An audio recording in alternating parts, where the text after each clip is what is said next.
Tema da reunião de hoje: o plástico é para sempre? Entendam um dos maiores problemas ambientais de nosso tempo, com o nosso palestrante, professor doutor Ítalo Braga de Castro. Preciso pedir para o nosso companheiro José Alberto Carvalho que leia o currículo do palestrante. Desculpa. Fica aí, então. Boa tarde, companheiros, companheiras, nossos visitantes. Muitos de vocês, de repente, já sabem, mas nós começamos a debater no mundo inteiro a década dos oceanos, que vai até 2030. É uma das ODS da ONU, Objetivos de Desenvolvimento Sustentável. E eu trazendo, para começar essa discussão para dentro do nosso Rotary Club, eu convido aqui o Ítalo, né? O Ítalo é meu colega na Unifesp, como professor. Ele é o biólogo pela Universidade Federal do Ceará, doutor em oceanografia pela Universidade Federal do Rio Grande, atualmente é professor e pesquisador da Universidade Federal de São Paulo, Unifesp, desenvolvendo pesquisas sobre temas ligados à contaminação e poluição marinha, em parceria com várias instituições nacionais e internacionais. Ítalo, o clube é seu. Olá, boa tarde, muito obrigado. Inclusive, preciso registrar aqui que não é a primeira vez que eu interajo com o Rotary, né? A gente teve uma iniciativa pretérita aí com o grupo do Rotaract, que nos ajudou em uma campanha de limpeza de praia, acontecida pouco antes da gente entrar na situação de pandemia que estamos atualmente. Ação essa que está redundando em uma publicação internacional, que é algo que para a gente do meio acadêmico é muito importante e que, infelizmente, a pandemia não permitiu que eu retornasse aos nossos colaboradores, incluindo o próprio Rotary, para dar a devolutiva. Coisa que eu acho que farei tão logo cesse esse estado em que nós nos encontramos. Como o Alberto falou, nós estamos na década dos oceanos, né? Uma década decretada pela ONU e que tem entre seus objetivos buscar um oceano limpo, saudável, resistente, produtivo e que esteja a serviço das pessoas. E nesse contexto, uma das certamente maiores ameaças ambientais do nosso tempo, o que inclui, obviamente, os oceanos, é a contaminação por plástico, né? Por mais simples que possa parecer, hoje nós convivemos com todo o plástico que nós produzimos desde 1950. Alguém pode passar, por favor?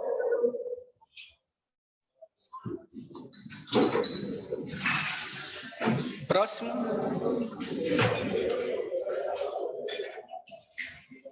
Muito obrigado. O plástico, do ponto de vista químico, ele é um polímero. Pode parecer complicado, mas na verdade é muito simples. O plástico é feito por uma molécula grande, que é resultado da repetição sucessiva de várias moléculas menores. Daí os nomes técnicos dos plásticos sempre começarem com poli. Certamente vocês já ouviram falar polietileno, que é o material da sacolinha, né?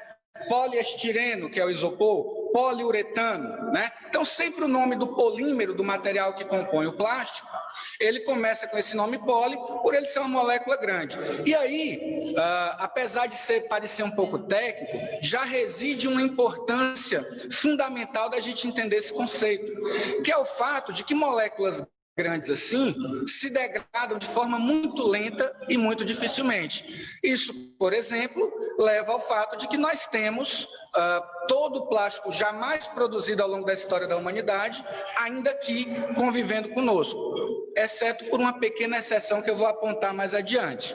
Bom, estima-se, deixa eu ver aqui os números que eu não tenho de cabeça, estima-se que nós temos mais de 400 bilhões de toneladas de plástico já produzidos. Esse gráfico ele mostra a evolução anual da produção de plásticos. Como vocês podem ver ali, tem um dente no gráfico em 2008. Isso representa um reflexo da crise econômica vivenciada em 2008. O plástico hoje ele é uma commodity, né, com grande valor econômico agregado.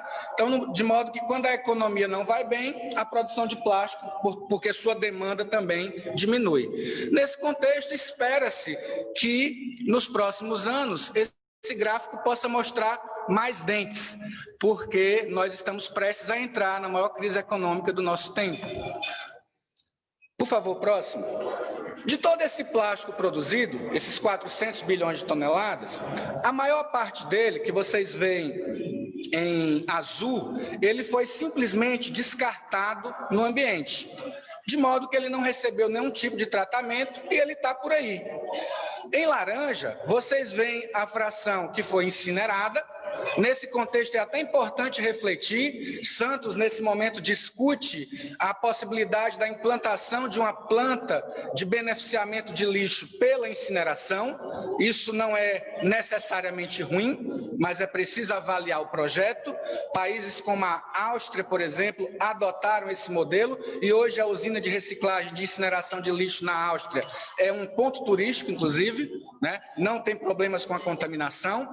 Óbvio, existe um histórico passado ligado à incineração do lixo, que é muito triste e causou vários problemas, tanto à saúde pública como ambiental. No entanto, hoje já existem tecnologias disponíveis para que isso se faça de forma segura. Nesse contexto, e fazendo esse parêntese sobre a situação particular de Santos, cabe uma visão técnica detalhada sobre como é o projeto para Santos, para a gente entender se ele realmente vai ser benéfico para a nossa comunidade. E, como vocês podem ver, apenas uma parcela muito pequena em verde foi reciclada. O grande problema está no trecho em azul. De fato, nós temos melhorado ao longo dos anos, temos aumentado o percentual de plástico reciclado ou incinerado, mas a parcela em azul, que é simplesmente descartada no ambiente, ainda é muito grande. E ela tende a aumentar. Próximo, por favor. Esse mapa do mundo, ele mostra mais ou menos a produção de plástico por dia, por pessoa.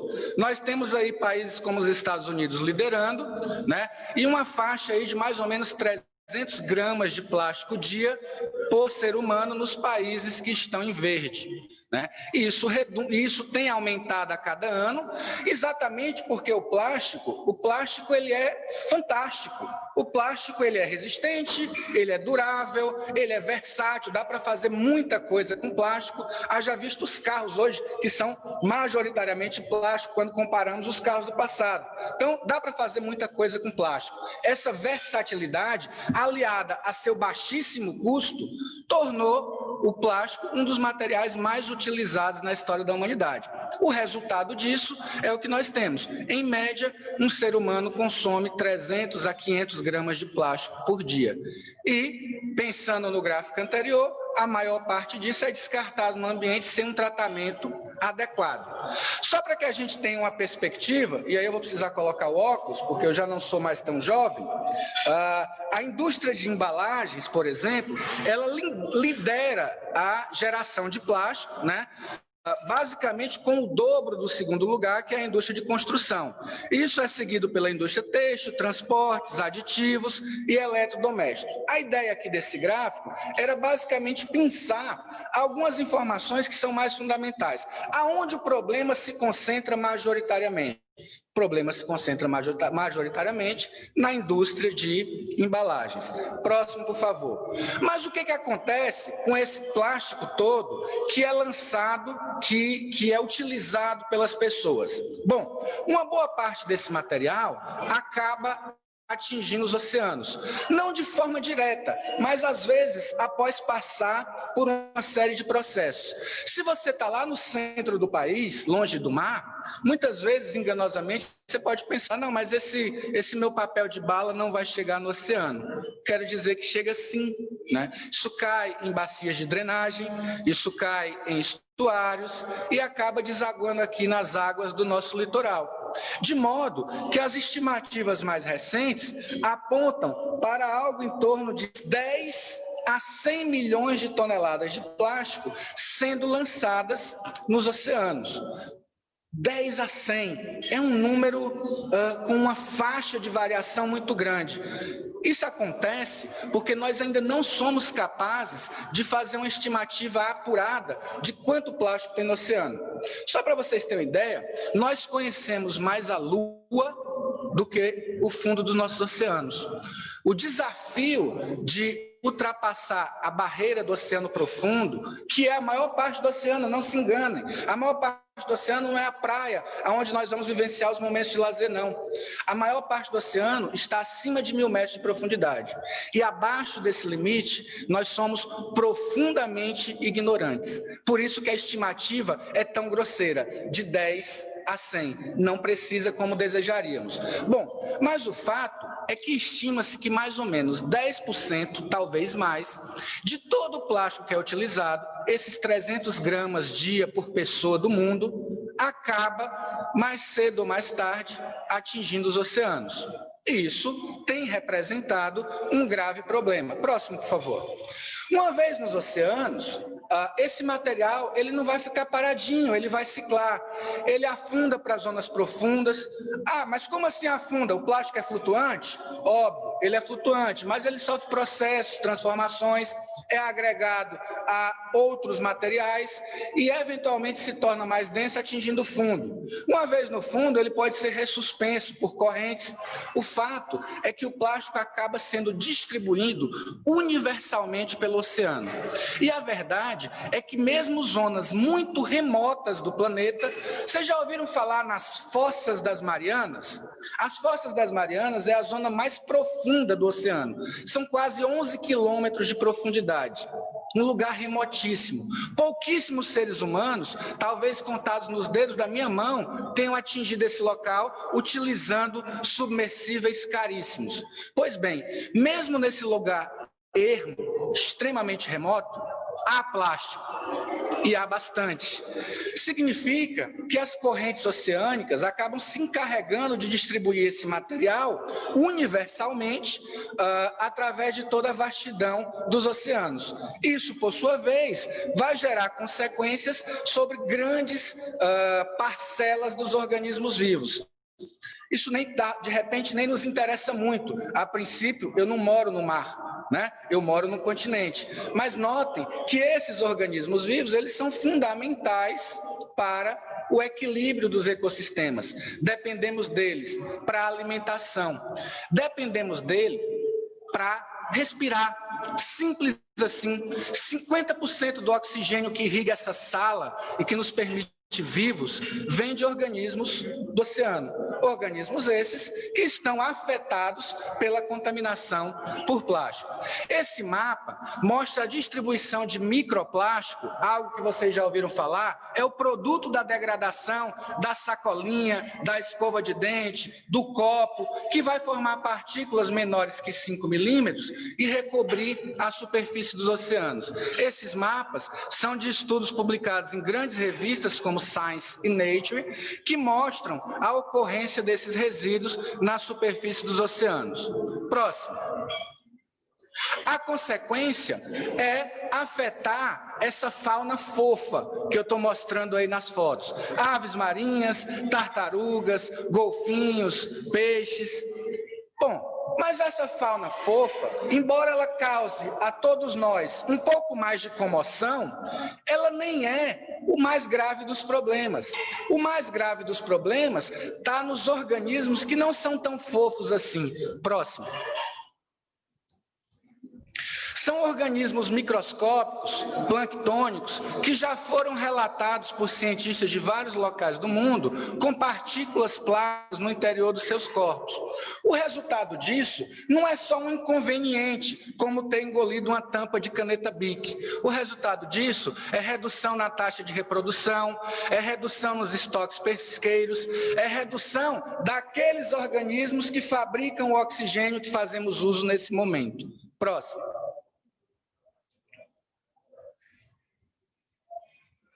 Bem, próximo, por favor. E para resolver o problema? Para resolver o problema, nós temos usado basicamente as cinco ações que estão presentes aí nesse diagrama. Reusar, reciclar, reduzir, gerenciar e substituir. Os cientistas já chegaram à conclusão que uma única estratégia não vai resolver o problema do plástico. Não é uma pessoa, não é uma ideia simples que vai resolver.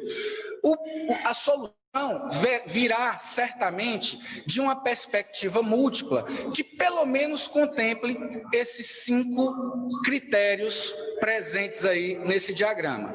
E aí, próximo, por favor. Entre esses critérios, eu vou pensar aqui um só, para a gente entender que mesmo dentro da solução se geram problemas, porque a humanidade é constituída por humanos, e humanos têm uma série de problemas, como nós vamos ver. Substituir. Não dá para substituir tudo. Não dá para trocar o polímero plástico, que é usado naquela válvula que substitui a sua válvula cardíaca na cirurgia, por um outro material. Mas muita coisa dá para substituir, sobretudo aquele plástico que é de uso único. Eu adoro sushi, e aí eu ligo, ou peço no iFood, um sushi, de um restaurante que fica a 6 quadras da minha casa. O sushi é preparado e é embalado em uma caixa maravilhosa. É um tesão ver aquele sushi naquela caixa. É um fundo preto, com uma tampa cristal, que embalou a minha refeição, chegou na minha casa e minutos depois foi para o lixo. Esse é o plástico de uso único. É aquele plástico que dura minutos de utilização. Esse é o grave problema. Esse é aquele que está fortemente associado à indústria de embalagem. Lembra no gráfico? Aquela que tinha barra de maior utilização? E é esse que nós devemos focar em substituir. Ninguém está querendo tornar os carros mais pesados e mais caros, voltando a que eles têm a maior parte dos componentes de metal. Mas esse plástico de uso único, perfeitamente substituível, ele é fácil de se resolver. E essa é a ideia. Nesse contexto, surgiram os produtos chamados de biodegradáveis, que é um plástico que, em tese, não é tão durável, não é formado por uma molécula tão complexa e que pode, portanto, se degradar e dar origem à matéria orgânica. E aí, motivado por essa linha do plástico biodegradável, a indústria percebeu que o consumidor moderno ele está disposto a pagar mais por isso. Provavelmente, muitos aqui, eu me incluo, estamos dispostos a pagar mais se o produto tiver um benefício de sustentabilidade. Isso é produto de um processo de conscientização que vem acontecendo ao longo dos anos. A bem da verdade, o consumidor do futuro, o consumidor do passado perguntava apenas quanto custava. Isso é um dado irremovível da realidade, da minha capacidade de aquisição ou não do produto desejado. O consumidor do futuro, além de perguntar quanto custa, ele perguntará a quem beneficia socialmente o meu ato de consumo. Qual a cadeia produtiva em que ele está envolvido? E se meu ato de consumo, ele é sustentável? Baseado nisso, estudos mostram que sim, o consumidor está disposto a pagar mais em troca desses benefícios colaterais do produto adquirido. Como resultado, a indústria desenvolveu selos para mostrar, para ressaltar, destacar na prateleira do supermercado que o meu produto é sustentável. Mas aí começa uma bagunça, porque nós temos uma profusão de selos, 100% biodegradável, compostável, environmental friendly, né? O que de fato isso significa? Será que você está sendo enganado? Bom, para entender isso, a gente vai precisar voltar de novo a uma tecnicidade. Vou ser telegráfico porque confio na qualidade do auditório. Na verdade, o que nós chamamos de plásticos biodegradáveis fazem parte de um grande grupo chamados bioplásticos que ora podem ser biodegradáveis e ora podem ser produzidos através de rotas sustentáveis. E o que é ser biodegradável? Ser biodegradável significa que, uma vez chegando no ambiente, origina água, gás carbônico, metano, materiais naturais que podem ser usados por qualquer organismo. Mas será que é exatamente isso que acontece com esses bioplásticos? Pode passar até o próximo slide. Aqui um exemplo de uma garrafinha produzida por uma indústria brasileira que diz no seu próprio rótulo, I am green, eu sou verde. O verde virou sinônimo de sustentável e isso atrai a nossa atenção enquanto no supermercado. I am green, né? Eu sou verde, eu sou sustentável. Pois bem, essa garrafinha de plástico é feita do mesmo plástico que uma garrafinha similar, que não diz eu sou verde, é. A única diferença é que a rota de produção desse plástico não é o petróleo, é a cana-de-açúcar. Ok, é melhor. De fato, é melhor do que fazer o plástico. Mas essa garrafinha, quando você consome, se você de repente está apressado ou distraído, você pensa, ela é verde, posso jogar no mar, ela vai se degradar. Lê do engano, ela não vai se degradar. Próxima, por favor. Isso aí mostra uma outra tecnicidade, que é o processo de degradação.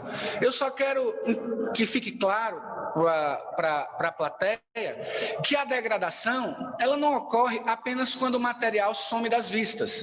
Quando o material some das vistas, no caso do plástico, ele na verdade originou algo bem mais complexo, que é o microplástico. Lembra aquele que tornou laranja os nossos mapas com a superfície do oceano? Próximo. Pois bem, movido por essa história toda, nós temos que a capacidade de produção do plástico, do plástico supostamente biodegradável, tem aumentado muito, mas ele ainda responde por uma parcela muito pequena de todo o plástico produzido. Próximo. Mas a European Bioplastics, que é uma indústria europeia, tem projetado um crescimento nesse mercado que em 2005 correspondia a 2%, para o ano em que nós estamos, de algo em torno de 5%. Na verdade, isso não se concretizou, nós chegamos a 4%. De 2015 para 2020, o mercado dos bioplásticos passou de 2% para 4%. A estimativa é que ele abocanhe 40% do mercado, ou seja, 40% do bioplástico, do plástico que nós usamos em 2030, será bioplástico. Essa é a perspectiva. É uma revolução tecnológica. Mas será que isso representa, de fato, um avanço ambiental? Será que esse plástico realmente vai se degradar lá no fundo das fossas marianas? Próximo, por favor. Esse é uma embalagem de margarina feita com o mais famoso dos bioplásticos disponíveis pela tecnologia atualmente, o PLA, poliácido lático. A medalhinha de ouro é porque ele ganhou vários prêmios por ser um polímero revolucionário e que supostamente se degrada na água do mar, se degrada no ambiente. Pois bem, esse humilde que vos fala comprou sacolinhas de PLA e simulou condições de aquário no laboratório. Aqui em Santos, na ponta da praia. Passem lá para conhecer uma hora dessa. Laboratório da Unifesp. Deixamos por um ano. O PLA não sofreu transformação alguma. Né? Isso foi publicado em uma das mais importantes revistas científicas do planeta. Isso pouco interessa para essa plateia, mas interessa um pouco a minha vaidade pessoal, por isso falo. Enfim, mas quais os termos práticos disso? Os termos práticos é que o PLA apregoado e rotulado com aqueles selos que te convencem, que me convencem a pagar mais caro, na verdade, ele não se degrada na água do mar, mesmo após um ano. O nome disso é mentira verde. Vem do inglês, greenwashing. Já é um velho conhecido lá. E nós estamos apenas nos deparando com isso nesse momento aqui no Brasil. Próximo. Então, moçada, as falsas alegações, elas vão exatamente de encontro a políticas que visam reduzir o problema. Se você, por exemplo, empresário, trabalha e tem uma fábrica de pinicos e agora você deseja que o seu pinico de plástico seja sustentável, você vai mudar a sua planta de produção de pinico, que usava polietileno, para uma planta de produção usando PLA. esse plástico ganhador de medalha de ouro. E aí você vai pegar o seu pinico e vai passar por um órgão de certificação. É um órgão, no Brasil, quem faz isso é o Inmetro, que vai dizer se o seu pinico é biodegradável ou não. Sabe o que vai acontecer? O seu pinico vai ser aprovado no teste. Porque os próprios testes que atestam se um produto é biodegradável ou não, eles estão errados. Porque eles não contemplam aquelas condições de degradação que são as mais desafiadoras. O mar profundo, que é frio, é escuro e, portanto, não promove uma boa degradação. Mas é exatamente lá que, como eu falei no começo da palestra, 10% dos resíduos plásticos, incluindo o seu pinico supostamente biodegradável, vai chegar. Portanto, as ações que visam lidar com o problema, próximo, por favor, precisam, por um lado, avaliar se a degradação de fato acontece, avaliar se o comércio tem falsas alegações ou não, e avaliar se o produto, ao se degradar, se é que isso acontece, não gera substâncias tóxicas. Isso move, próximo, e aqui já me encaminho para o encerramento para não cansar demais vocês. Esse tipo de iniciativa, nós precisaremos envolver diferentes, para falar bonito, stakeholders, diferentes atores do esquema social. Entre esses atores, nós temos na base da pirâmide os consumidores, somos nós. Precisamos estar educados para entender aqueles selos e entender se realmente vale a pena pagar mais. O mercado, aquele que na ponta vende o produto, também deve ser educado e regulado. Os fabricantes devem ser regulados e devem ser submetidos a processos de certificação que realmente atestem a biodegradabilidade. As normas de certificação precisam ser revisadas. Afinal de contas, aquele seu pinico de PLA receberá a chancela de biodegradável sem, na verdade, selo. E, finalmente, o governo precisa adotar as legislações pertinentes. Espero não tê-los cansados demais, nem causado indigestão no delicioso almoço, e me coloco à disposição para responder perguntas aí que eventualmente surjam. Muito obrigado.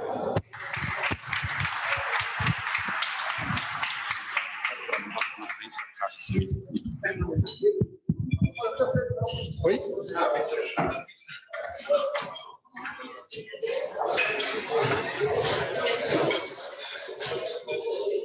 Bom, vamos abrir as perguntas. Parabéns pela palestra, doutor Ítalo. Nós temos uma pergunta do Orliana. Boa tarde. Boa tarde a todos. Ricardo Orliana, classificação ortodontia. Professor, muito obrigado pela sua apresentação, pela palestra. Mais ainda, obrigado pela sua colaboração às novas gerações de Rotary na ação iniciativa do Rotaract, que buscou recolher microlixo na orla da Praia de Santos.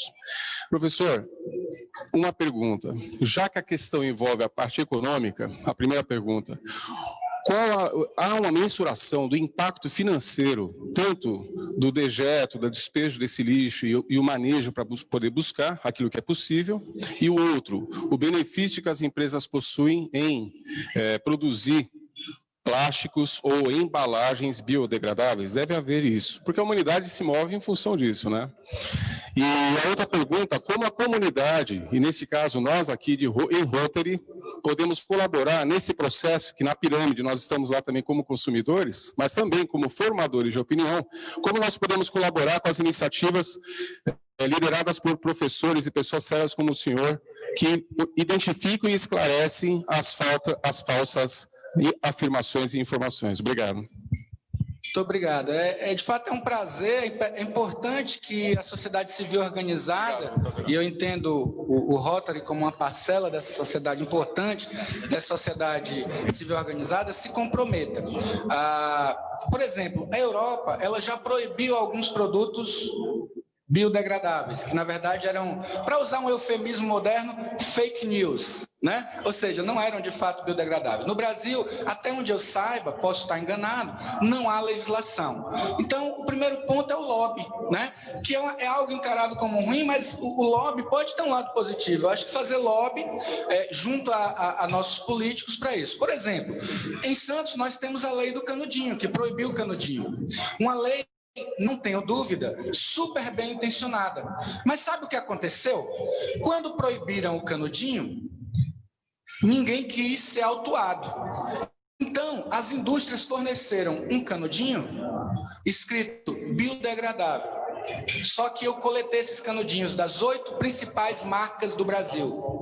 As principais fabricantes do Brasil. Sabe quantos eram de fato biodegradáveis? Zero. Zero, nenhuma.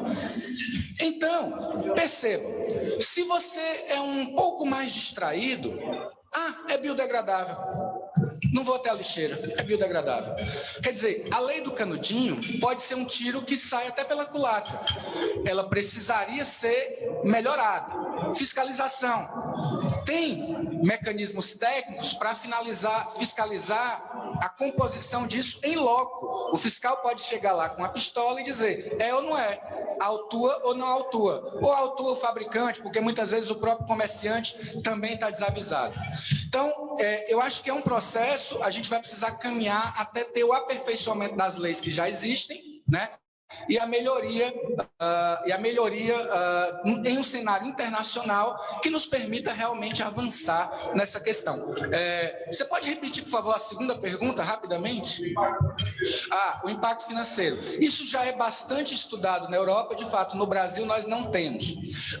No Brasil, a gente tem esses 2 estudos, que foi eu que encabecei, do Canudinho em Santos, está publicado numa revista internacional, e o do PLA, lá daquela margarina que ganhou medalha de ouro.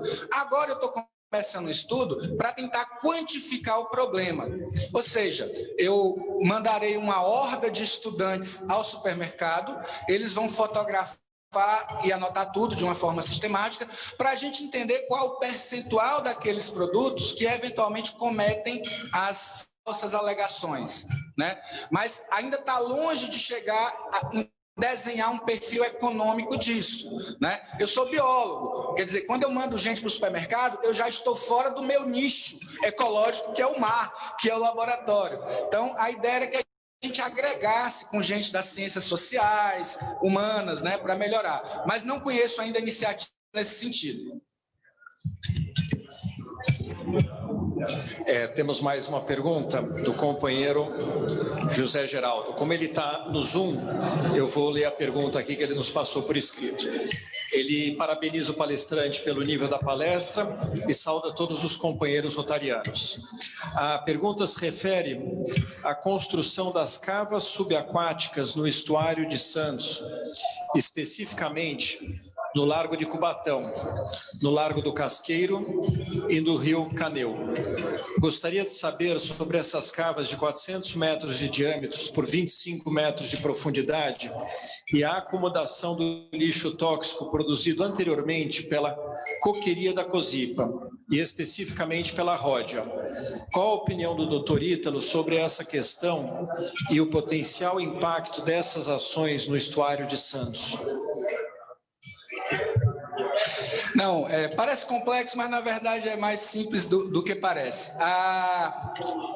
Eu sou cearense, quando eu era guri lá no Ceará, eu ouvia falar de um lugar chamado Vale da Morte. E não era por nenhum interesse técnico, não. É porque aquilo, na minha cabeça de criança, causava... Existe um lugar no Brasil chamado Vale da Morte. Imagino que os que são mais jovens há mais tempo do que eu aqui, né? Lembrem que Cubatão era conhecido como Vale da Morte, porque tinha um histórico caso de degradação ambiental produzido pela atividade industrial intensa e não regulada. Esse cenário, felizmente, mudou. Óbvio, estamos ainda longe do ideal, e eu sempre gosto de fazer essa ponderação para que eu não pareça um ecochato, né? O cenário mudou. Cubatão não é mais Vale da Morte, nem de longe. Mas temos, sim, um passivo ambiental, problemas a resolver, estamos muito atrás dos países europeus, mas somos ponta na América Latina. Ok, vamos colocar isso em perspectiva. E aí você tem casos como o da Ródia, né? E mais recentemente, esses casos das cavas subaquáticas. É um buraco, o que acontece? O porto, o sedimento, a areia que vem da Serra do Mar, vai se depositando. O porto vai ficando raso. E aí o navio não entra. O calado operacional do Porto de Santos, se eu não me engano, é 14,9 metros, o que permite entrar um navio com até 13 ponto alguma coisa metros para baixo d'água. Senão ele encalha. Né? Então, é uma decisão que precisa equilibrar entre a sustentabilidade ambiental e o desenvolvimento econômico. A gente tem que deixar o navio entrar. E aí, para o navio poder entrar, nós precisamos remover esse sedimento para que o canal de acesso fique mais profundo. E aí esse sedimento ele é contaminado, porque ele vai acumulando toda a contaminação que chega pela água, que chega da atmosfera e se deposita. Então esse sedimento ele é contaminado, ele é um passivo ambiental. Tem os famosos metais pesados, que nem é uma expressão muito boa, mas eu vou me permitir usar aqui para atingir o maior público, né? Esses metais tóxicos, pesticidas, hidrocarbonetos de petróleo. E aí, quando você retira esse sedimento, você tem um problema na mão. Onde eu vou colocar ele? Aí, se eu coloco em alto mar, vai impactar o alto mar. Se eu coloco na zona costeira, vai impactar a zona costeira. Se eu abro um buraco, tem problema, né? Quer dizer, então a questão é toda uma ponderação. Eu não sou a favor das cavas subaquáticas. As cavas subaquáticas são buracos para depositar esse sedimento que vai sendo removido da superfície, ele é protegido. Existe muito temor de vazamento desse sedimento que tem contaminantes tóxicos e pode, de fato, afetar os ecossistemas locais. Teria alternativa? Sim. Existe uma alternativa que é remover esse sedimento e depositá-lo no continente, inclusive usando tecnologias disponíveis para dar um destino nobre a ele, como, por exemplo, construção civil. Ok? Só que por que a gente não usou essa alternativa? Custo. É mais caro. Então, a cava subaquática é uma alternativa que minimiza o impacto de descartar esse sedimento fora, em uma área limpa e contaminar essa área limpa, porém ela está em um grau de segurança ambiental abaixo dessa alternativa que eu mencionei, que é a mais cara. Bom, e aí a decisão? A decisão é comunitária, a decisão é de todos nós, né? Existem processos, audiências públicas, enfim, às vezes não somos ouvidos, mas caberia a nós nos revoltar ou permanecemos como estamos. Obrigado. Temos mais uma pergunta do Renato Russo. Boa tarde, meu nome é Renato, sou da classificação Investimentos. Parabéns pela sua explanação. Eu fiquei um pouco preocupado com aquela parte que alguns plásticos biodegradáveis não são, mas tudo bem, minha pergunta é outra. Minha pergunta é o seguinte: muito se fala de reciclagem, tem muitos dados de reciclagem, falam-se de porcentagem, aí separam por estados, etc., regiões, mas pouco se fala que, na verdade, vou dar um exemplo de Santos, boa parte do que a gente separa, e Santos parece que é uma cidade que faz uma boa separação, só que quando chega, não é feita exatamente a reciclagem. Então, sei lá, eu não tenho acesso aos números hoje mais, eu tinha antes, sei lá, Santos separa, sei lá, 1.000 toneladas de lixo. Só que, na verdade, a gente só consegue reciclar só, sei lá, 100 toneladas. Por exemplo, 900 vão para o mesmo lugar que vai o nosso lixo úmido, né? Você tem acesso a esses números e se você tem acesso a esforços dos governantes, todos eles, municipais, estaduais e federais, para melhorar esse número, que na verdade são dois números, é o número porque só vem um número na televisão, né, ou via lei, porque agora é multa, né, via lei só tem esforços para a gente separar, né? Ou via lei ou via educação, que eu acho que está certo, mas eu não vejo muito esforço para resolver essa questão. A gente separa e no final vai para o mesmo lugar. Você tem acesso a esses números ou como isso vai ser resolvido? Eu não conheço esses números, assim.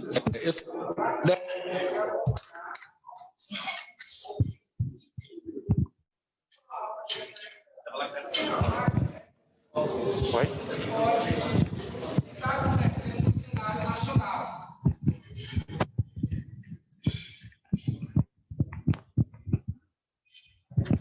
eu tenho uma vaga ideia do que está acontecendo no cenário nacional.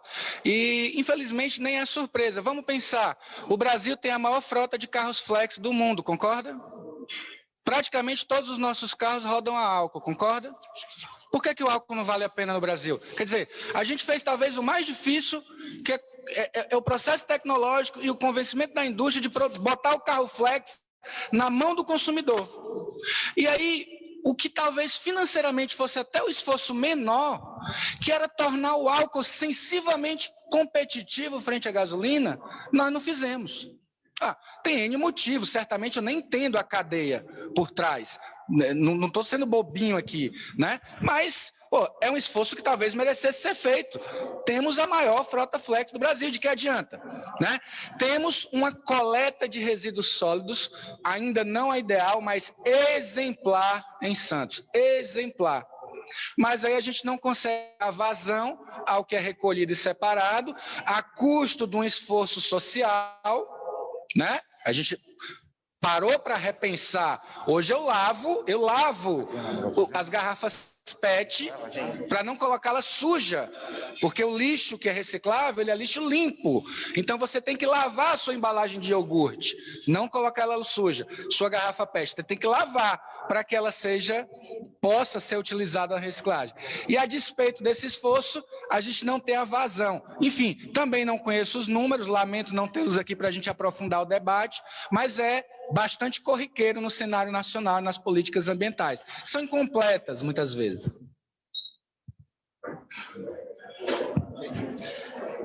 Pessoal, devido ao adiantado da hora, nós vamos fazer uma última pergunta, que veio da Karina. Como ela está no Zoom, eu vou ler a pergunta aqui. A troca de embalagens plásticas por embalagens feitas de papel é uma boa opção para minimizar o impacto ambiental? Sem dúvida, é uma boa opção. E, por exemplo, se você é empresário e você utiliza embalagem, eu sei que às vezes é importante para você que a marca apareça, mas tente usar também a menor quantidade de tinta para imprimir esse papel. Troque pelo papel, de preferência aquele papel pardo, porque muitos papéis brancos, como esse aqui, eles são encerados. Então, também demoram a se degradar, parecem um pouco com plástico, na verdade, seus processos de degradação.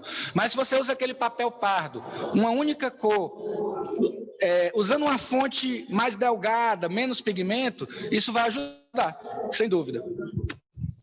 Muito obrigado, doutor Ítalo. Quem mais perguntas pode encaminhar para a nossa secretaria, que nós vamos encaminhar ao doutor Ítalo. Queria, em nome do Rotary Clube de Santos, agradecer, lhe entregar aqui um certificado. Isso aqui é uma recordação aí para você da vinda aqui. Muito obrigado. Parabéns.